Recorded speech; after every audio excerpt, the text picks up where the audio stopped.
के साथ साथ बच्चों में भी यह जोश देखने को मिला। गांधी जी के जो विचारधारा थी, जो विचार थे, उसका बखान सभी बच्चों ने बहुत अच्छे से टू द पॉइंट कर दी। एक लाइन भी उन्होंने नहीं छोड़ी, लेकिन उनके जो विचार हैं, उन विचारों के ऊपर हमें गौर करने की जरूरत है। बहुत से बच्चों को अहिंसा शब्द का नहीं पता, सत्य शब्द का नहीं पता, बस लाइन पढ़ लेते हैं, अहिंसा, सत्य, ईमानदारी। लेकिन अहिंसा क्या चीज है वो मैं आप लोगों को बता दूं।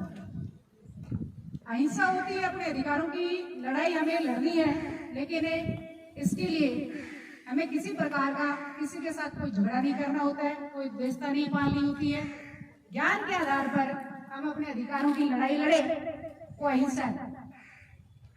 तो प्रत्येक बच्चे को अपने कर्तव्यों के साथ साथ अपने अधिकारों का ज्ञान होना चाहिए, और उस अधिकारों का ज्ञान जब उसे होगा तो वो अपनी जो लड़ाई लड़ेगा वो हिंसात्मक रूप से न लेते हुए अहिंसात्मक रूप से उसे लड़ेगा।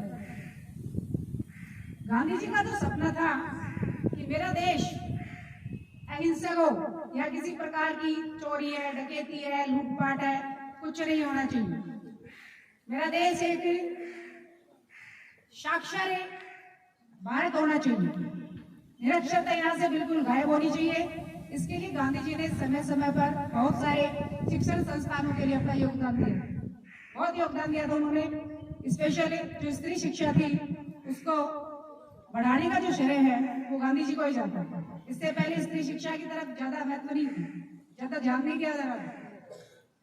उसके बाद गांधी जी ने कहा कि मेरा देश जो है वो भ्रष्टाचार मुक्त होना चाहिए, और जब आदमी सत्य बोलना शुरू कर देता है तो भ्रष्टाचार स्वतः ही खत्म हो जाता है।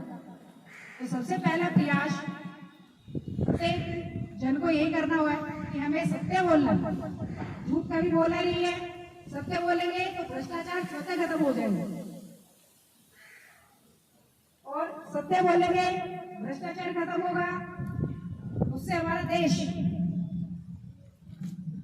अंग्रेजों की गुलामी से तो आजाद हुआ ही है, अपने विचारों की जो गुलामी है उससे भी हम मुक्त हो जाएंगे। हमारे जो विचार है वो कहीं ना कहीं समाज के विचारों के गुलाम है। हम आजाद नहीं सोचने के लिए,